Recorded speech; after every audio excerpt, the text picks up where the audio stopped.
Bueno, muy buenas tardes a todas, bienvenidas al encuentro del día de hoy. En nombre de la Obra Social Luis Pasteur, le damos la bienvenida a esta actividad. Hoy vamos a compartir un encuentro en donde trataremos el tema de la prevalencia, factores de riesgo y prevención de enfermedades cardiovasculares en la mujer. La disertante es la doctora Silvina Resi. Les cuento brevemente. Silvina es médica cardióloga especialista en Doppler cardíaco y vascular, exdirectora del Consejo de Medicina Vascular, coordinadora de la sección de ultrasonido del Servicio de Cardiología del Sanatorio Güemes, y tiene atención cardiológica y Doppler en la obra social, en la sede de Belgrano y en la sede de Congreso. Yo les voy a pedir, como siempre, que mantengamos los micrófonos silenciados para no interrumpir la presentación. Todas las preguntas que tengan me las pueden ir mandando por el chat, que las vamos a ir leyendo ordenadamente al final de la presentación. Y bueno, siempre, como hacemos siempre, vamos a dejar un ratito, unos 5 o 10 minutos al final para que le puedan hacer a Silvina todas las preguntas, a Silvana, perdón, todas las preguntas que necesiten hacerle. Así que no les robo más tiempo y bueno, podemos empezar con el encuentro. Bueno, buenas tardes a todas. ¿Me escuchan bien? ¿Me escuchas bien? Sí, se escucha perfecto, ¿eh? Perfecto. Bueno, vamos a empezar esta charla. Quiero agradecer a Luis Pastor por la convocatoria, por generar este espacio para hablarle a las mujeres, para hablarnos a nosotras y para tener esta oportunidad en lo que es la prevención cardiovascular de las enfermedades en la mujer. Y bueno, un poco vamos a ganarle a las estadísticas que nos tiran, como que nos tiran unos números duros cuando hablamos de la enfermedad cardiovascular en la mujer en Argentina y en el mundo, pero este momento, esta oportunidad es grandiosa para poder educarnos y prevenir los eventos en esta población. Bueno, la prevalencia en las enfermedades cardiovasculares en la mujer. Cuando uno dice, las mujeres sufren infarto, ACV, tiene eventos cardiovasculares, y la verdad que sí, y representan, fíjense, más del 30% de las muertes en las mujeres. Y la mayoría de las mujeres no reconocen los síntomas y se retrasa el diagnóstico porque se tarda la consulta. Además, este riesgo de enfermedades cardiovasculares aumenta con la edad y también se incrementa luego de la menopausia. Esto nos pone en un escenario donde las enfermedades cardiovasculares son una de las principales causas de mortalidad en las mujeres.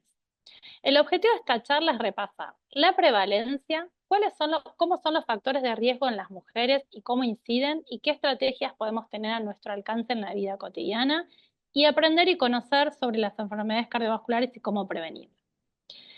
Fíjense la mortalidad cardiovascular en la mujer. Cuando uno dice, todos conocemos la prevención en el cáncer, en lo que son las enfermedades oncológicas y sobre todo el cáncer de mama, el cáncer de cuello de útero, y eso está claro que es importante hacerlo y prevenirlo. Pero cuando miramos las estadísticas, la principal causa de muerte es la enfermedad cardiovascular. Cuando miramos las tablas de abajo a la izquierda, tenemos la evidencia de que la mortalidad cardiovascular es la principal causa de muerte, tanto en mujeres como en varones. Y cuando vemos la relación que hay entre lo cardiovascular y lo tumoral, la enfermedad cardiovascular gana. Y si comparamos la enfermedad cardiovascular con el cáncer de mama, también gana. Y esta proporción se mantuvo a lo largo de las estadísticas dentro de Argentina. Estos son datos de Argentina. Fíjense la mortalidad cardiovascular y el porcentaje de oncología en las mujeres desde el 2005 al 2017 en el cuadro que está abajo a la derecha, y cómo claramente la enfermedad tumoral se mantiene controlada y más baja, pero cuando vemos lo cardiovascular, que es el color más, el rojo más fuerte, es, está muy por encima y se mantiene aún elevado. Esto está el 2017. Entonces, repasemos un poco cuáles son los factores de riesgo cardiovasculares en la mujer. Bueno, tenemos la hipertensión arterial, la dislipemia, la diabetes, el sedentarismo, la obesidad, el estrés y depresión y los factores hormonales que influyen, que son la menopausia. Con respecto a la hipertensión arterial conocida, sabemos que las cifras de la presión se elevan con la edad. Es decir, a mayor edad, mayor prevalencia y mayor posibilidades de que seamos hipertensos. Y sobre todo aumenta la presión arterial, cuando ponemos es la sistólica, es la máxima.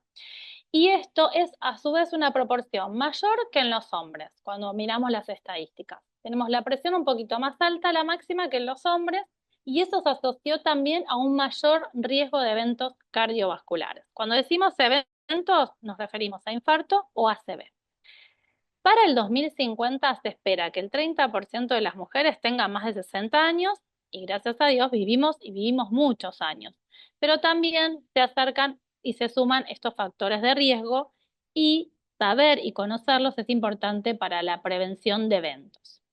¿Qué pasa en la menopausia? Bueno, nos abandonan los estrógenos, hay una reducción de estas hormonas, hay aumento en la grasa abdominal y hay aumento en la resistencia a la insulina y todo esto combinado también ayuda a aumentar la presión arterial. A su vez, la hipertensión se asocia a un mayor deterioro cognitivo y ese deterioro cognitivo es 5 veces mayor en aquellos hipertensos no controlados. O sea que es importante saber que hay muchas chances de que tengamos hipertensión con la edad, que la menopausia se asocia también a incrementos de la presión, que incluso muchas veces pasa en el consultorio, que te dicen, pero ¿cómo puede ser? Con la menopausia me vino todo. Y sí, la realidad es que todo este desequilibrio hormonal genera y predispone a que aparezcan estos procesos. Bueno, a ver, con respecto al factor de riesgo, dentro de lo preventivo, uno dice, bueno, soy hipertenso, pero mi presión, ¿está controlada?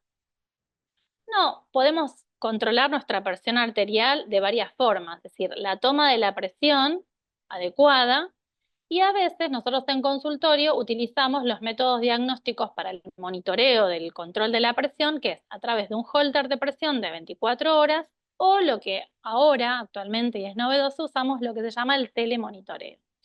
Con respecto al telemonitoreo, es un monitoreo que se hace en el domicilio a través de una aplicación en el celular, donde durante una semana se registran los valores de presión tomadas con un tensiómetro de medición automática que la persona, el paciente, registra en la mañana y en la noche, y durante una semana se hacen curvas de presión arterial y tenemos los valores promedios durante una semana. Además, la aplicación da señales de alerta y de educación en el paciente. Esto es algo muy novedoso donde estamos trabajando y lo estamos implementando en el consultorio para poder generar ese autoconocimiento de los valores de presión y saber si uno es hipertenso o no, nos sirve para el diagnóstico, y si la persona toma medicación para ver si la medicación le alcanza y está controlada.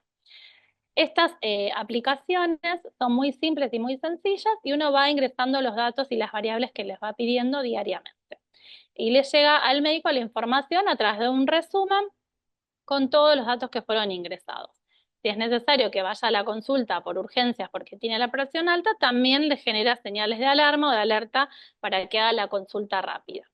Y nos sirve también para decir, bueno, ojos, al final esta medicación no está controlada, vaya antes a la consulta, no espere al turno de acá a un mes o 2 meses o después de hacerse todos los estudios. Tiene que volver a su médico para que chequee la medicación si es adecuada o no. Y con respecto al holter de presión, como ustedes quizás algunas saben, es un estudio donde se coloca un manguito de presión, se pone un aparatito que mide durante 24 horas la presión durante el día y durante la noche, con intervalos que van desde media hora hasta una hora. La persona tiene que hacer su vida relativamente normal, es una actividad en su vida cotidiana, obviamente no se puede bañar, y lo retira y lo descarga hacia el otro día la información. Y nos habla de un día, el promedio durante el día y el promedio durante la noche y el promedio de las 24 horas. Nosotros analizamos qué valores tiene ese día, qué valores tiene a la noche y qué valores tiene todo el día. Lo mismo, sirve para saber si la persona es hipertensa o no, para ver si la medicación que está tomando alcanza en esas 24 horas de registro. Es muy importante conocer que además nosotros podemos tener un autocontrol de nuestros valores de presión más allá de estos métodos complementarios mediante el control con la toma en su casa, en el domicilio.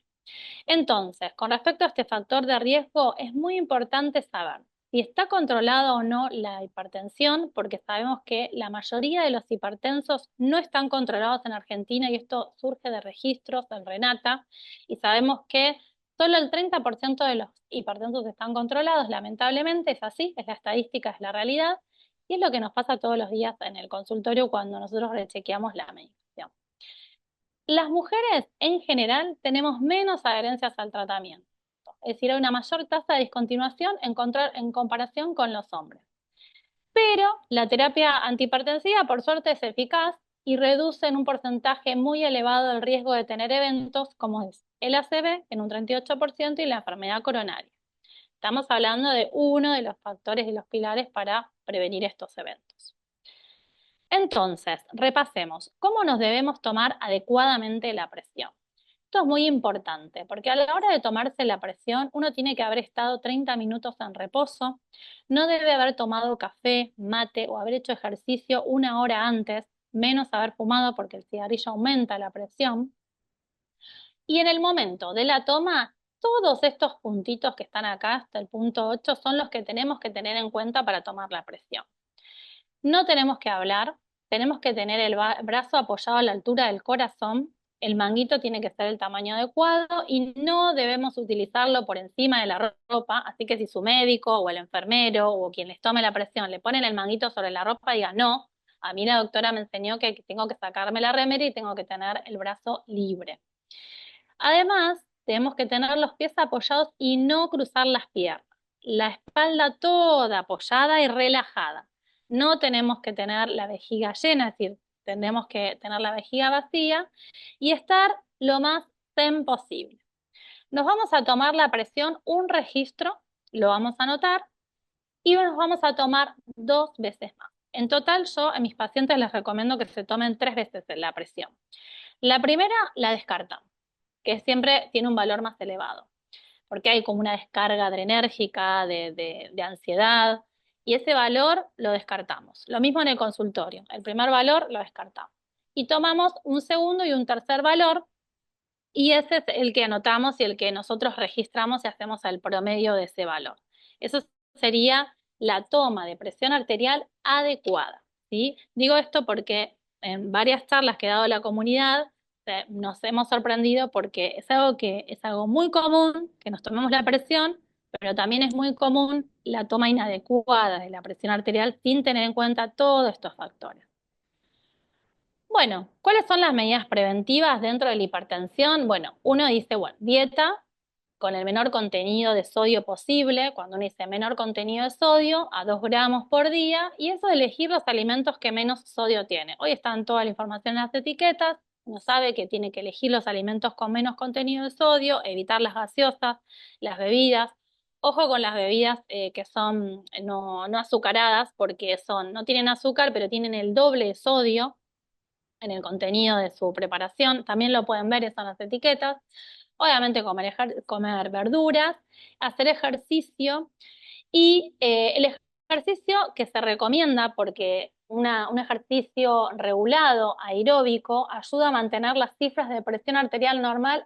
Todo esto independientemente de que tomes medicación. O sea, tiene que acompañar al tratamiento antihipertensivo.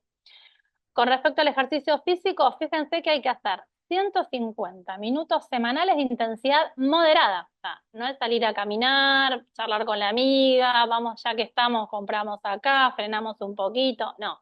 Moderada es transpirar la camiseta, transpirar la cara, sudar, sentir el calor en el cuerpo y estar al menos, si son 3 veces por semana, lo dividimos 3, son 50 minutos o 40 minutos 4 veces por semana, o sea, la mayor parte de la semana, yo les digo, bueno, 40 minutos de 7 días, 4 al menos, y de intensidad moderada. Si la actividad física es más intensa, porque les gusta el fitness, porque entrenan o hacen alguna actividad de alta intensidad, pueden reducir los minutos semanales porque es una actividad muy intensa. Mantener el peso corporal y obviamente no fumar.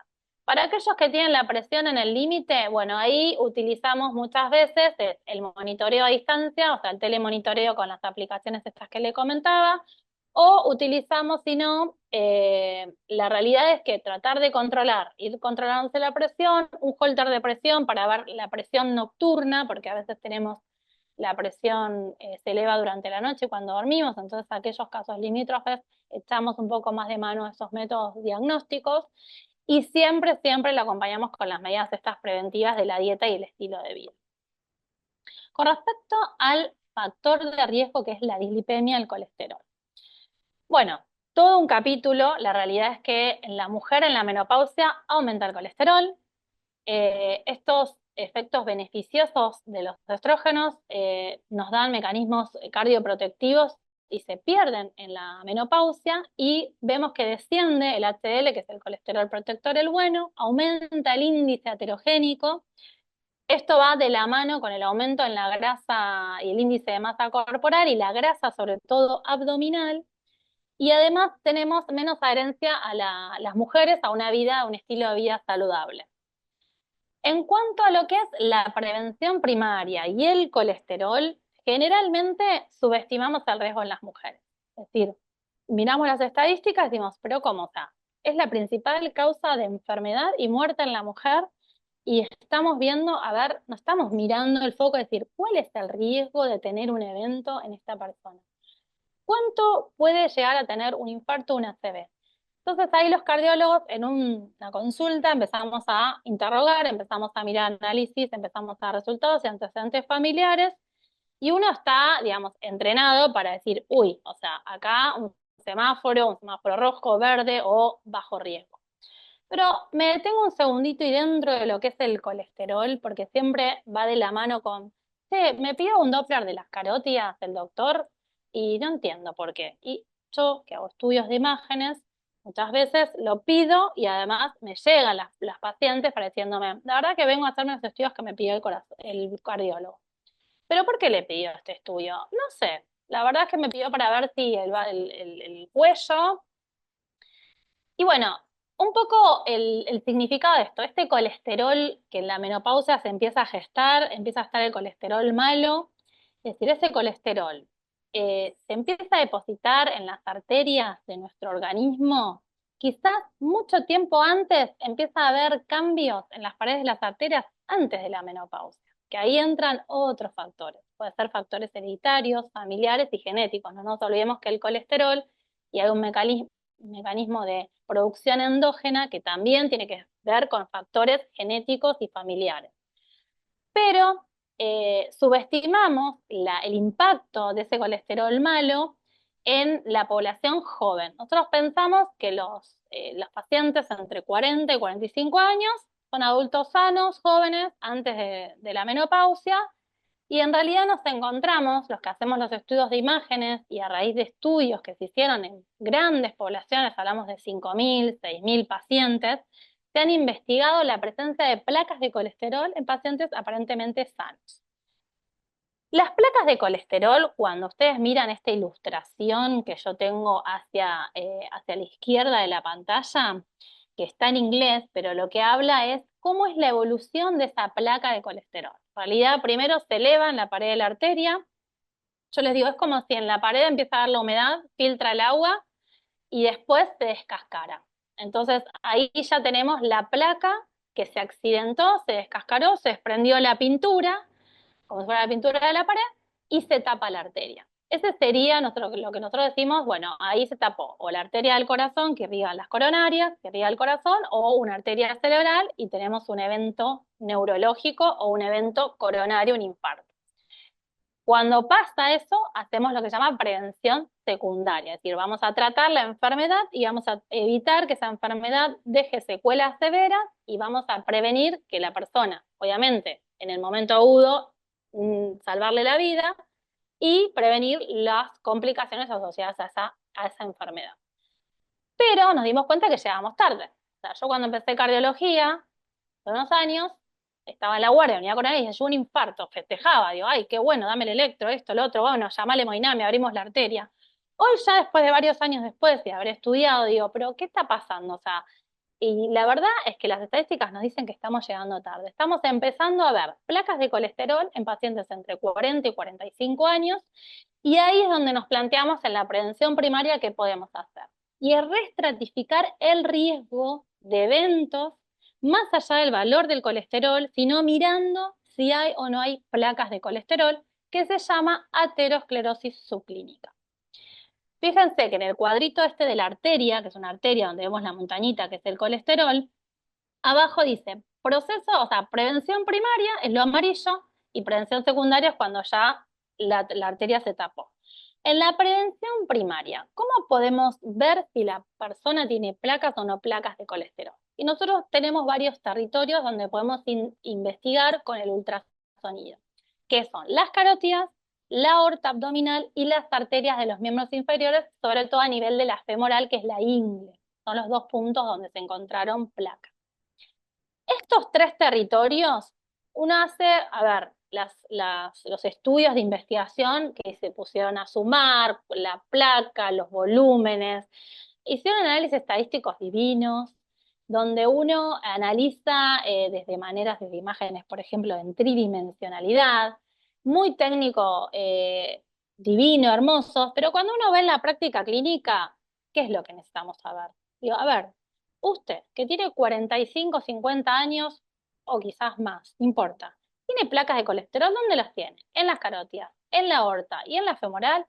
Tres territorios de tres habla de una alta carga de aterosclerosis subclínica en esta persona. Y decimos baja carga, esto es en el idioma cardiológico médico, cuando al menos es un territorio y, por ejemplo, miramos las carótidas y decimos, la verdad que de las dos carótidas hay una sola placa pequeña en una de ellas y en la otra no hay nada. Investigamos los otros territorios, no tiene nada.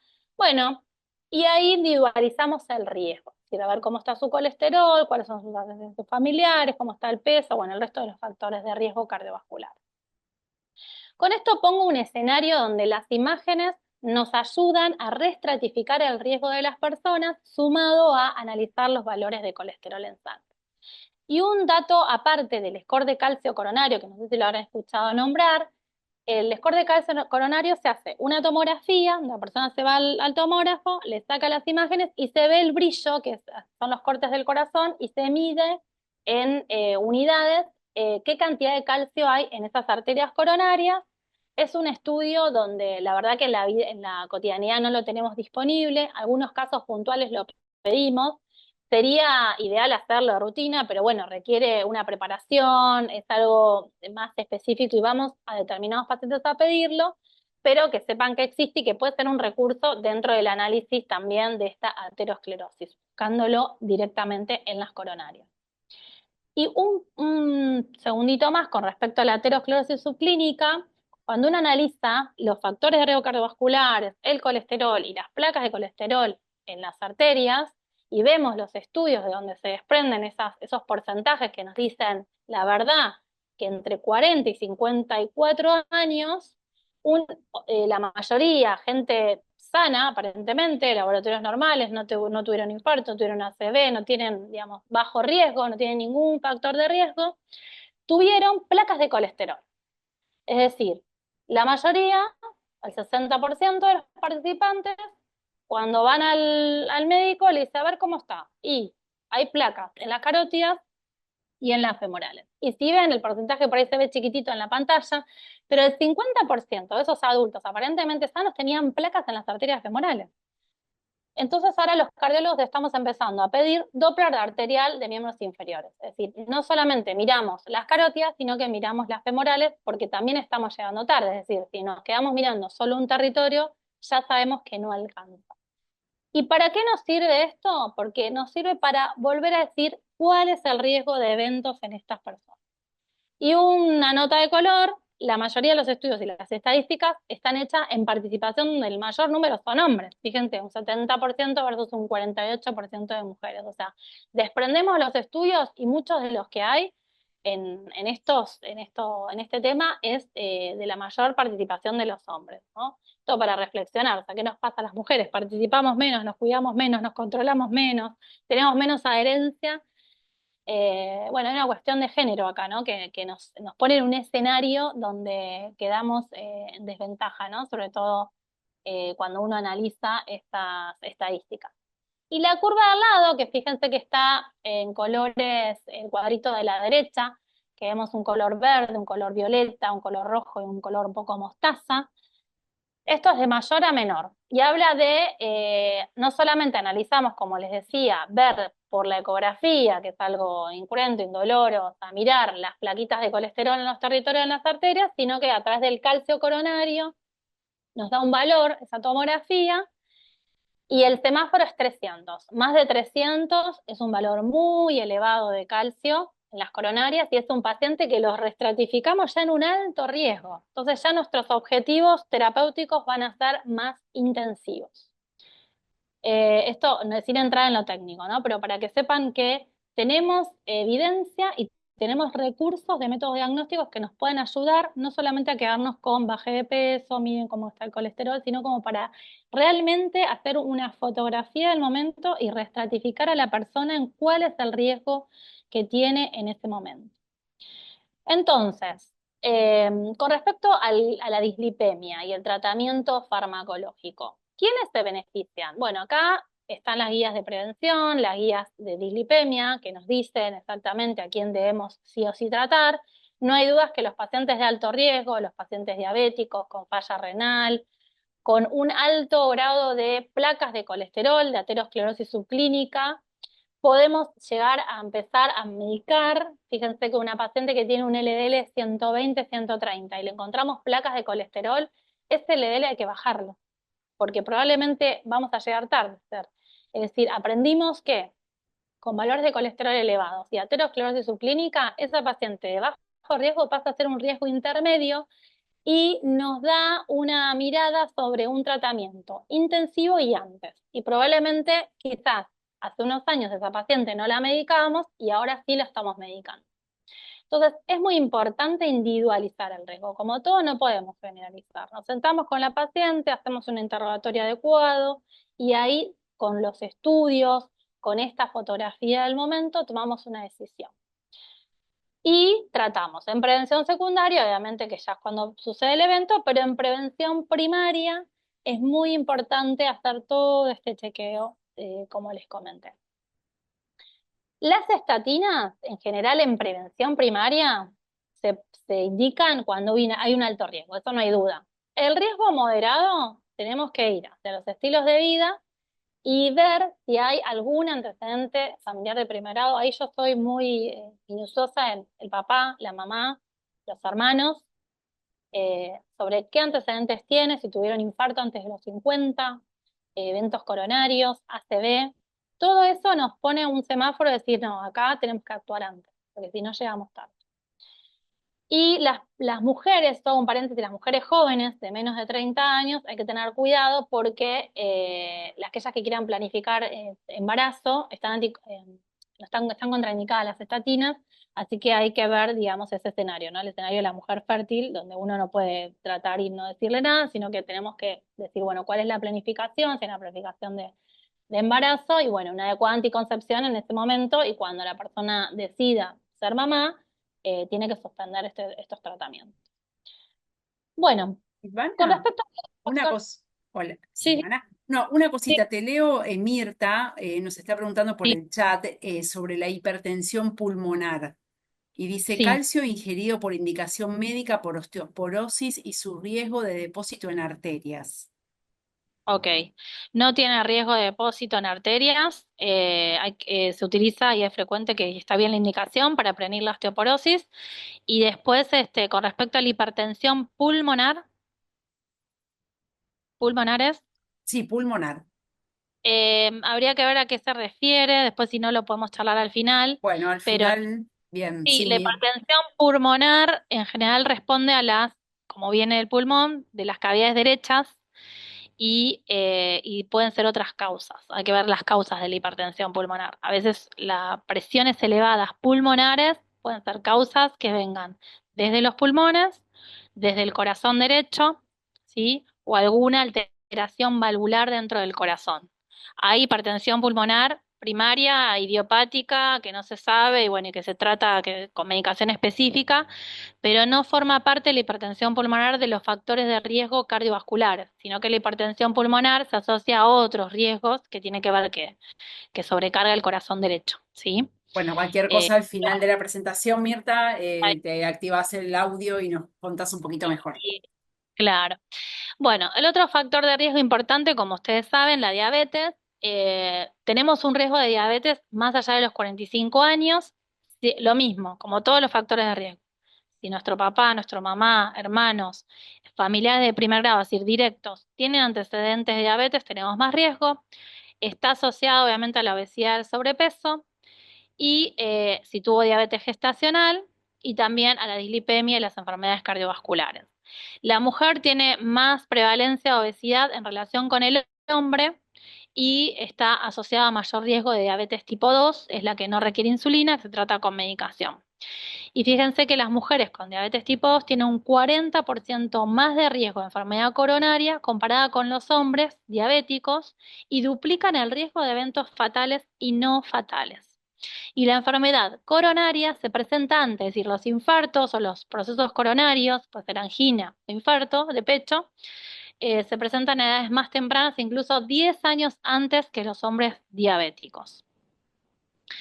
Entonces, vivimos más, tenemos más riesgo de que aparezcan estas enfermedades, a mayor edad, mayor supervivencia, mayor prevalencia de diabetes, sobre todo en mujeres que en varones, y se asocia también a mayor intolerancia a la glucosa. Esto tiene que ver con la resistencia a la insulina, el síndrome metabólico y con la grasa abdominal.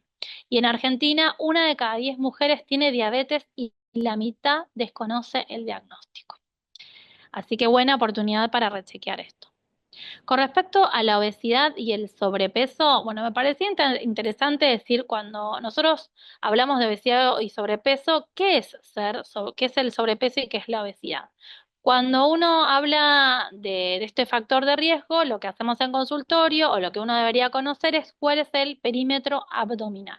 Cuando uno mira y dice, y si la verdad que tengo pancita, no lo tengo que medir, pero cuando nosotros estamos en el consultorio y si lo medimos, y la verdad que nos sorprendemos, porque los objetivos de la Organización Mundial de la Salud es que las mujeres tengan un perímetro abdominal menor a 80 centímetros, porque un valor elevado se asocia a acumulación de grasa en esa área, grasa visceral, o sea, entre las vísceras del abdomen, y eso se asoció con un mayor riesgo de enfermedades cardiovasculares y sobre todo diabetes tipo 2. ¿Cómo medimos el perímetro abdominal? Bueno, agarramos una cinta, la medimos en el medio, es decir, entre la costilla y la cadera, y ahí la cinta alrededor del abdomen, y en ese punto nos aseguramos obviamente que no esté ni muy apretada ni muy ajustada, o sea, ajustada o demasiado flojita. Al final de la expiración, y leemos la medida. ¿Cuál sería el ideal? 80 centímetros. Y aquellos que tengan más de 88 ya se asocia a obesidad abdominal. Eso es un indicador de que hay que bajar de peso y obviamente ejercicio, caminata seguro. Cuando decimos obesidad, la obesidad la clasificamos según el índice de masa corporal, la circunferencia de la cintura, la relación de cintura-cadera y el porcentaje de grasa corporal. Y algo muy común que se utiliza es el índice de masa corporal, por eso lo desglosé bien.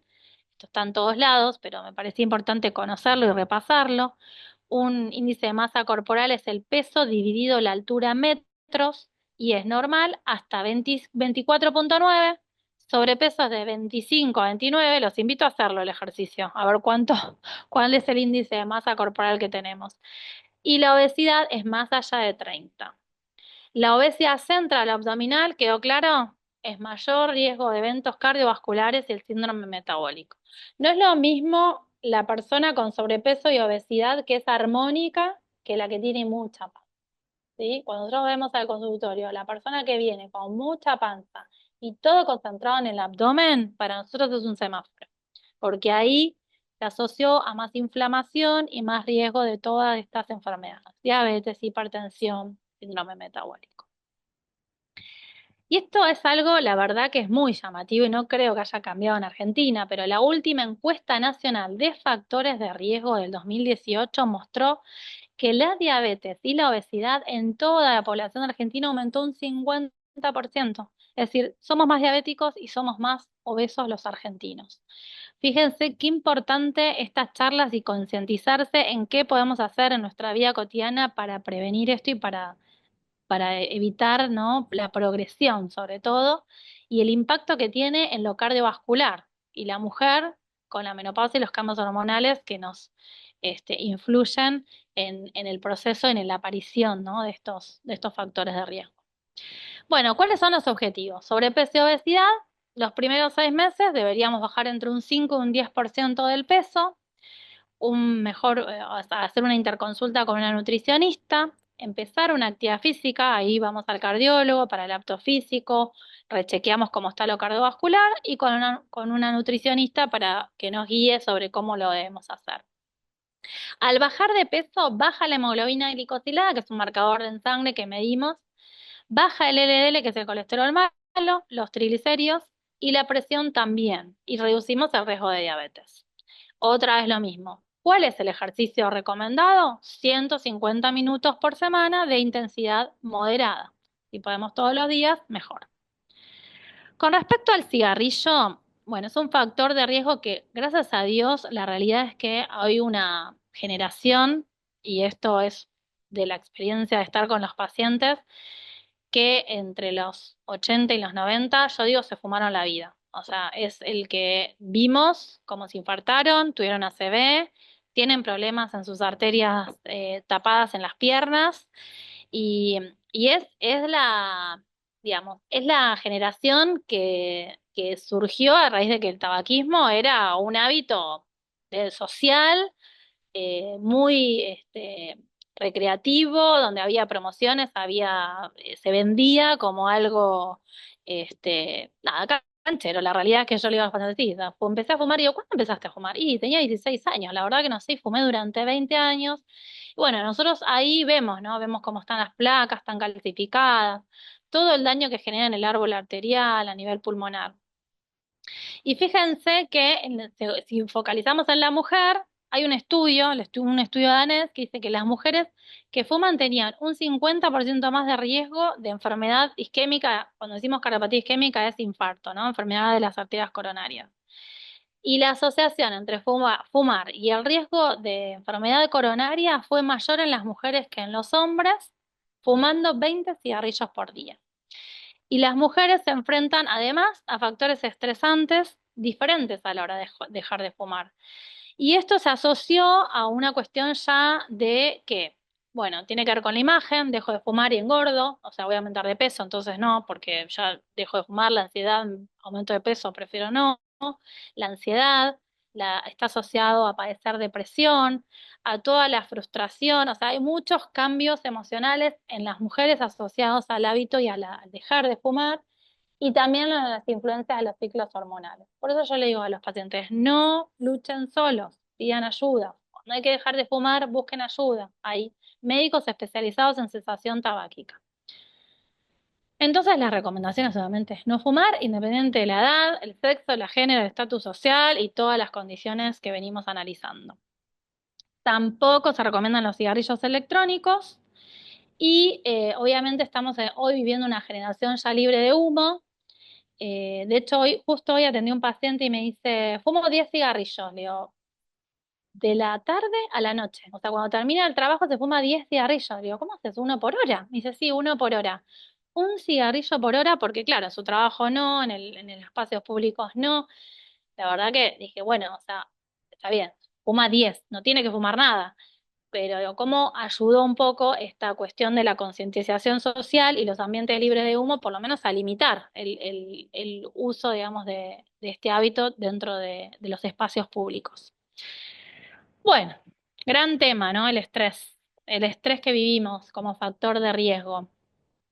¿Qué es el estrés? El estrés es una respuesta adaptativa ante situaciones de amenaza y se denomina como el gran síndrome de adaptación y tiene 3 etapas. Una primera etapa, una etapa de alarma, donde la persona detecta, o sea, hay una situación estresora y desencadena. Generalmente esto hay una situación laboral, una discusión con un familiar, y lo primero que uno tiene es, uy, empieza a insomnio, o se asocia también vienen al cardiólogo porque tengo taquicardia, porque me subió la presión, yo la tenía recontrolada y ahora me subió la presión y hubo una situación de estrés, de alarma en la primera etapa.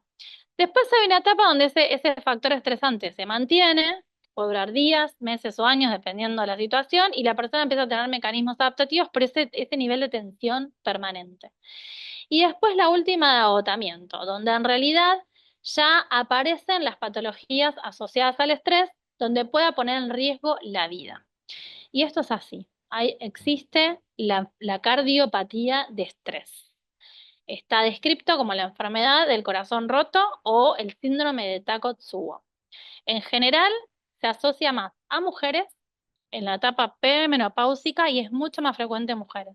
Me ha tocado atender desde las urgencias al síndrome de Takotsubo y son mujeres jóvenes que pueden tener algún factor de riesgo, que cursan como si fuera un infarto, llegan con un dolor de pecho, cambios en el electro, y cuando uno va a analizar sus arterias coronarias no tienen ningún grado de obstrucción. Son arterias sanas, pero su corazón se infartó.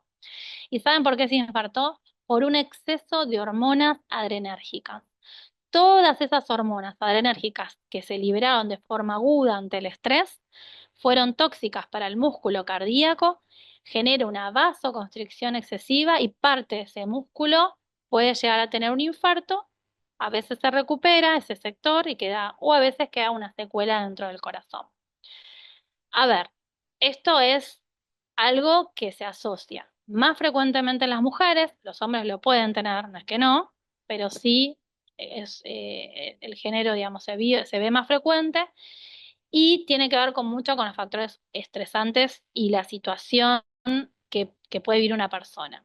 Situaciones que me han tocado atravesar, o sea, que vi atravesar pacientes, obviamente estamos en situaciones extremas, fallecimiento de un hijo, robo.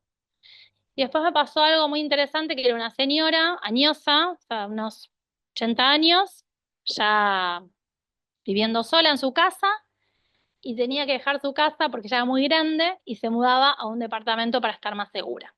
Y toda esa situación de estrés emocional, de dejar su casa de toda la vida, le generó esta descarga adrenérgica y tuvo esto. En general, les doy tranquilidad, es muy poco frecuente esto.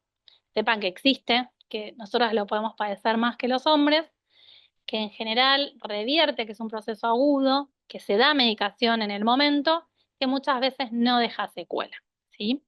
Pero bueno, si lo buscan, está en internet, es el síndrome de la enfermedad del corazón roto o estrés o Takotsubo, y esto es porque genera una especie de vasija, los que lo describieron es una vasija, donde la falta, el exceso de esas hormonas genera toxicidad en el músculo y la parte, toda la punta del corazón se queda quieta y solo el corazón se mueve la base. Entonces genera una especie de vasija, de forma de vasija en el músculo, en el corazón, perdón. Cuando uno lo ve con los estudios de imágenes, lo vemos como un Takotsubo, que es ese nombre, cuando se describió. Bueno, es importante tratar el estrés. O sea, tenemos que bajar el estrés de alguna manera nosotras. Bajar la ansiedad, tratar la depresión, buscar algún tema de meditación. Oye, un auge muy importante en el mundo. Hoy se hacen estudios, o sea, se hace lo que se llama turismo saludable, donde uno hace retiros, ejercicios de yoga, meditación, bueno, distintas estrategias para equilibrar la energía, para mantener, minimizar un poco el estrés cotidiano que vivimos o esa tensión crónica por distintas razones, laborales, familiares, económicas, y hay que utilizar todo lo que tengamos a nuestro alcance para poder reducirlo. Bueno, y para ir terminando, como estamos con el tiempo, esperen que chequeo, 50 minutos y ya estamos en el final. También en la mujer tenemos factores de riesgo no convencionales. Fíjense, este es un gráfico de la mujer y todas las mujeres que tenemos, o sea, mujer joven, una con un bastón, que sería mujer más de mayor edad, la embarazada, la que va corriendo al trabajo, la depresión, la ansiedad. Es decir, cuando uno dice, ¿cuáles son los factores de riesgo? Bueno, los que charlamos, que están hacia la izquierda: diabetes, sobrepeso, obesidad, actividad física, tabaquismo, edad. Pero después se suman los otros, es decir, las alteraciones psicosociales, las relacionadas con el embarazo. Siempre es muy importante preguntar a la mujer cómo transcurrió su embarazo, si tuvo hipertensión, diabetes.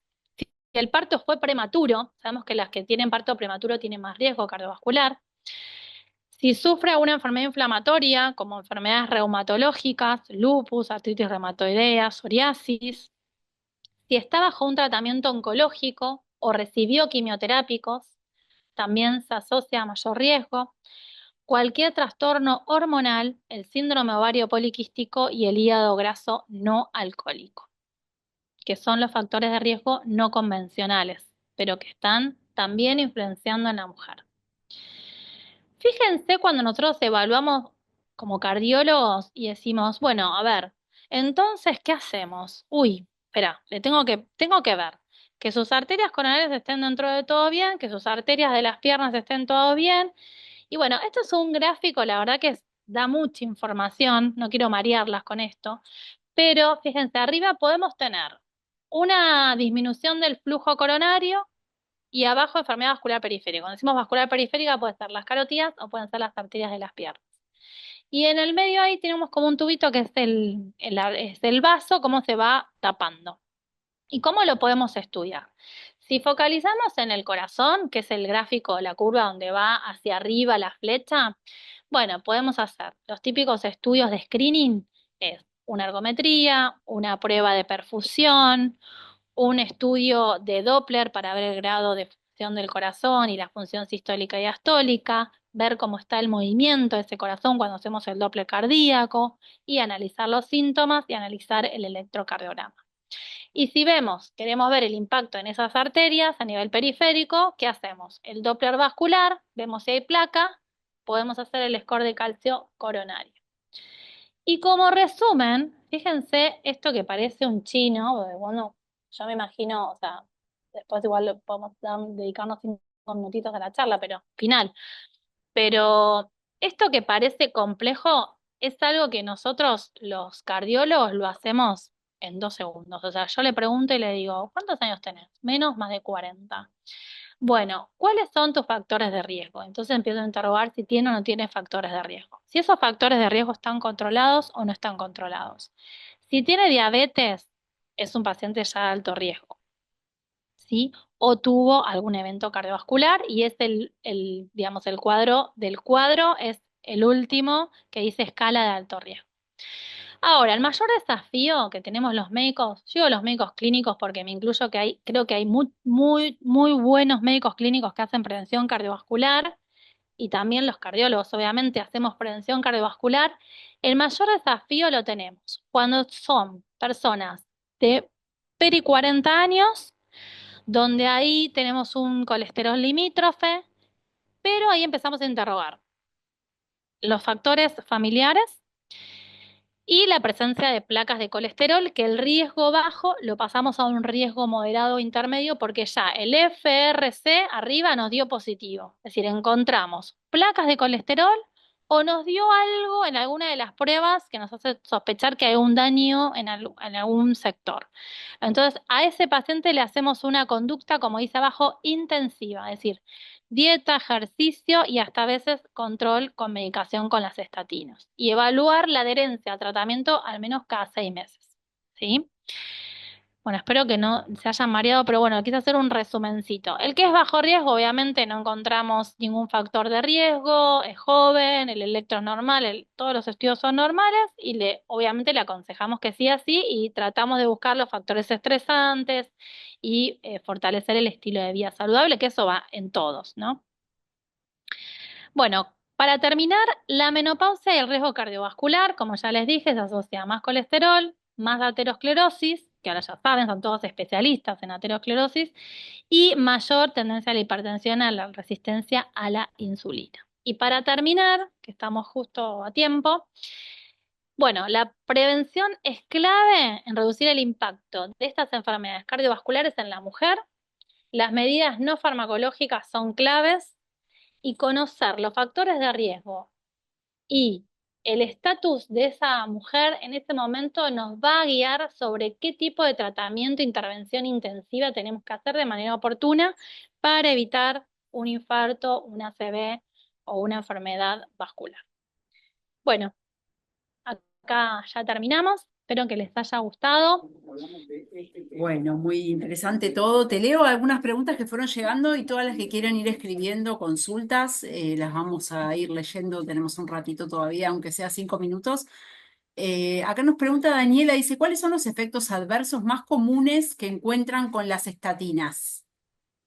Bien, menos del 1% son las mialgias o las molestias musculares. Se tiene que hacer, nosotros lo que hacemos es medimos en sangre la CPK, que es la enzima muscular, iniciamos el tratamiento y después a los 2 o 3 meses monitorizamos la enzima muscular y la vamos, si en el primer tiempo no hubo un pique, lo hacemos anualmente, o sea, y si hay algún síntoma de alguna molestia muscular, a veces dosamos esta enzima porque puede estar asociado a los dolores musculares.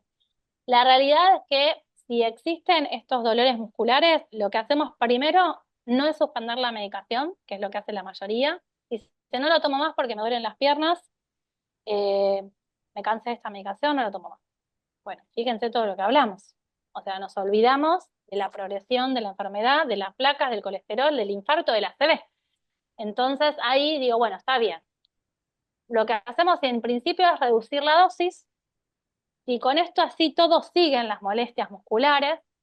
Lo que hacemos es cambiar el tipo de droga y hoy tenemos varias opciones terapéuticas. Es decir, tenemos estatinas de alta potencia, de mediana o de más baja potencia, hasta incluso drogas que no son estatinas. Es decir, lo que no tenemos es que abandonar el tratamiento. Perfecto. Bueno, Mirta nos pregunta, ¿y el vapeo cómo influye? ¿Cómo? El vapeo, ¿cómo influye? Carrizo. Entiendo que debe ser, claro, en relación a todo lo que hablaste del cigarrillo. No, ya lo respondió. Ah, Dijo ok. que lo descolonial cuando estaba haciendo la exposición.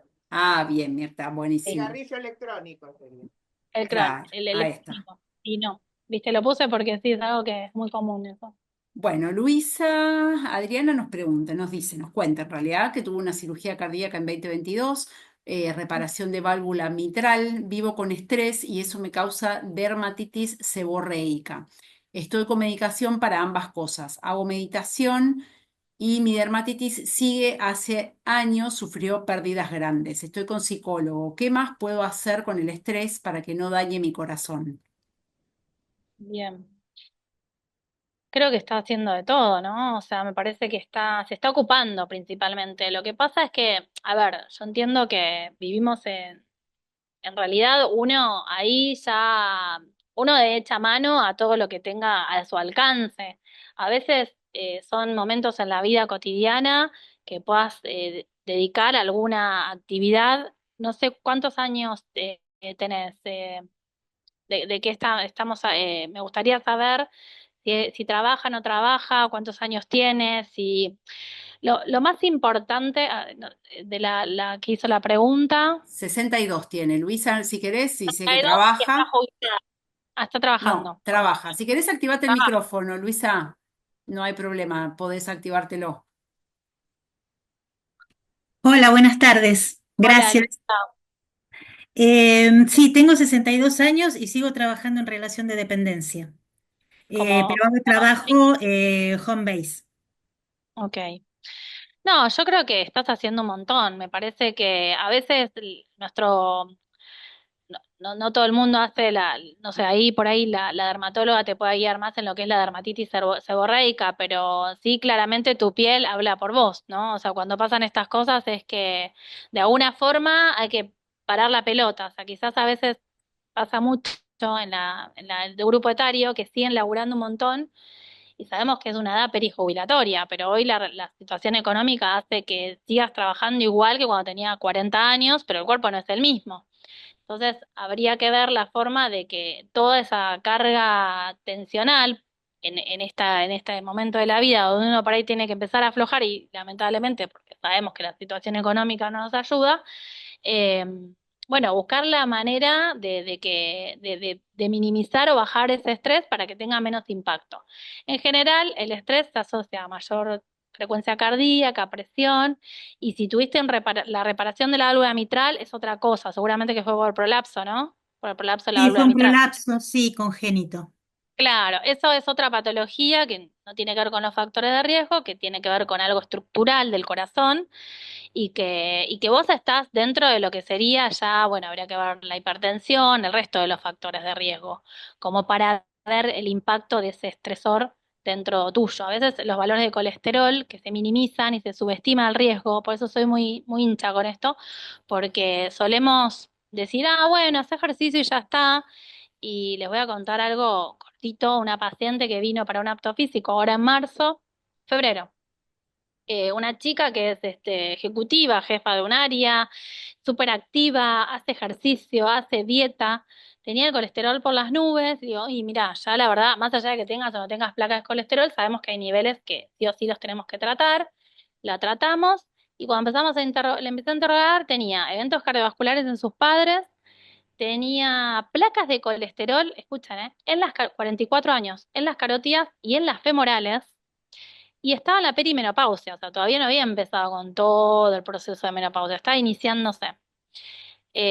Así que fíjense cómo restratifiqué en un apto físico, que era, quiero empezar el gimnasio, vengo para hacerme el electro, me lo mandó el clínico. Yo dije, pará, o sea, a ver, espera un poquito, vamos a ir un poquito más. ¿Por qué tienes este colesterol?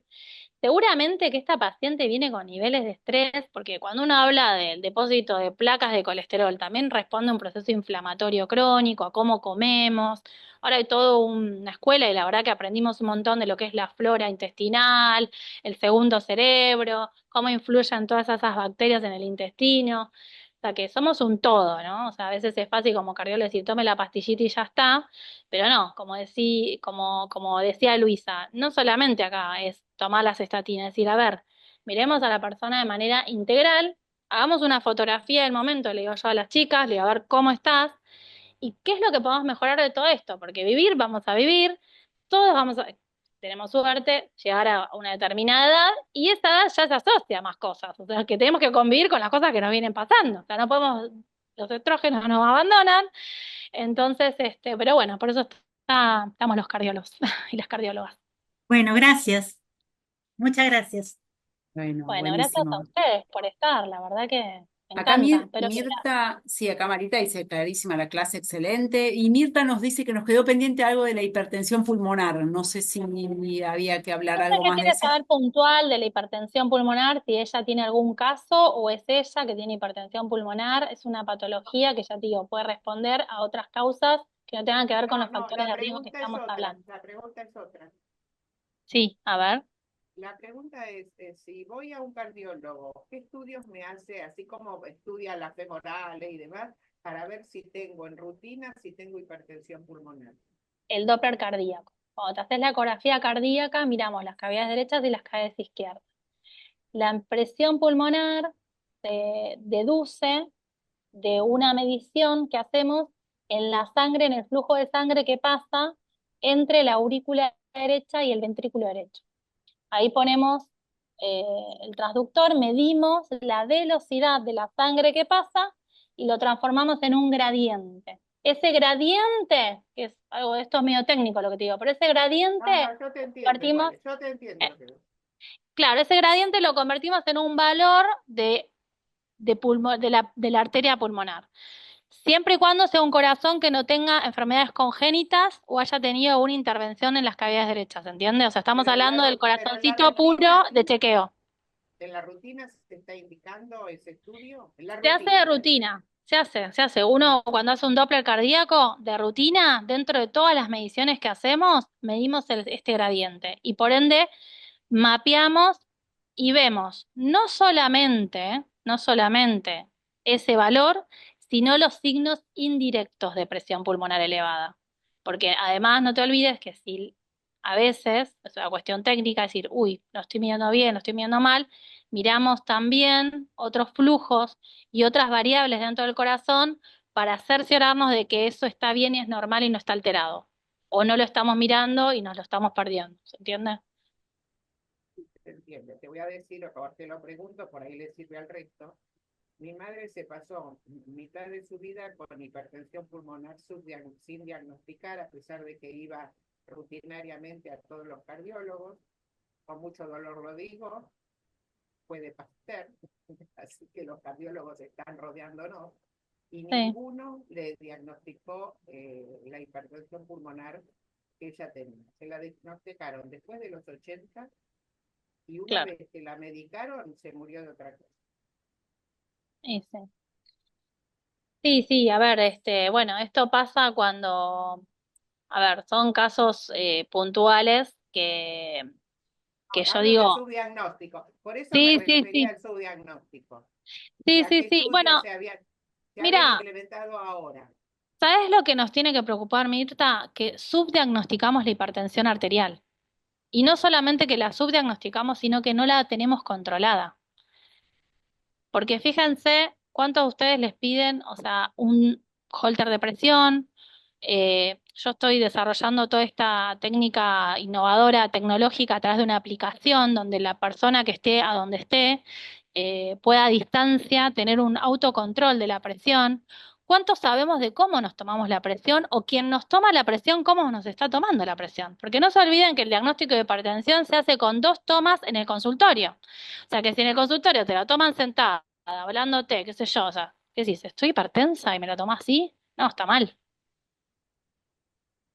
No, sí, estoy de acuerdo con lo que decís. Entonces, no solamente, a veces subdiagnosticamos un montón de cosas, pero estas charlas sirven para que ustedes transmiten esta información a sus pares, a sus familiares o al que tengan al lado, o si son hipertensos, puedan tener un mejor control, o si tienen algún familiar o algún conocido, lo eduquen.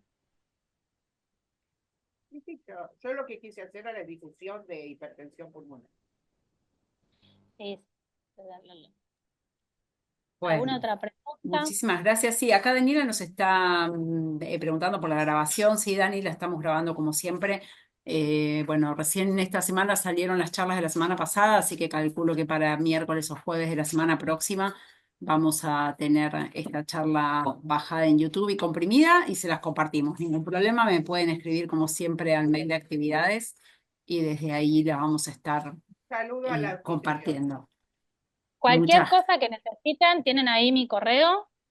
Y bueno, yo estoy en las dos sedes, en la sede de Belgrano, en la sede de Congreso. Y la verdad que hay un equipo de médicos muy bueno en todos lados, todos los cardiólogos. Trabajamos bastante en equipo. A veces hago los estudios Doppler a los restos de los cardiólogos o atiendo a algunos pacientes también en consulta. Quiero decir con esto que la verdad que acá tienen un buen recurso para echar mano y hacer prevención. Y como nos dice Marita, que dice que es muy bueno para concientizar, si es un poco el propósito de este mes de la mujer, bueno, tratar de acercarles todas las herramientas, las mejores herramientas que tenemos para charlar un poco de estas cosas que muchas veces no se hablan tan a menudo, no son, es más común por ahí los temas de patologías mamarias o temas ginecológicos, pero bueno, un Sí, poco sí. era agregar esta temática También esto, ¿no? O sea, si no es una, son las hijas, tal cual. están las futuras generaciones que hoy estamos empezando antes. ¿Quién hubiera pensado que nuestros abuelos o nuestros padres hagan todo este tipo de chequeo minucioso de cómo estamos? No existía, Exacto, no exactamente. existía. Acá Marita dice, todos los profesionales de Pasteur son excelentes. Gracias, Marita, gracias. Nos ayuda a hacer un poquito mejor el comentario de todas. Milce dice que la charla estuvo súper, mil gracias, que es un honor escucharte. Así que, bueno, como siempre, queda el canal abierto para comunicarnos. Si quieren preguntarle algo a Silvana, me pueden escribir actividades, yo me comunico con ella de manera directa. Y bueno, por mi parte yo les agradezco a todos, a todas, perdón, que hayan estado presentes hoy. Les agradezco por la participación y seguramente vamos a tener más charlas con la doc antes de fin de año, por ahí ampliando un poco más la temática y podemos llegar a incluir a los hombres también. Así que bueno, es un poco la idea que tenemos desde el sector. Bueno, si no tenemos ninguna otra pregunta y nada más por decir, podemos dar por finalizado el encuentro. Bueno, muchas gracias a todos, gracias por la invitación y estoy para lo que necesiten. Muy bien. Muchas gracias y buenas noches. Hasta luego. Adiós.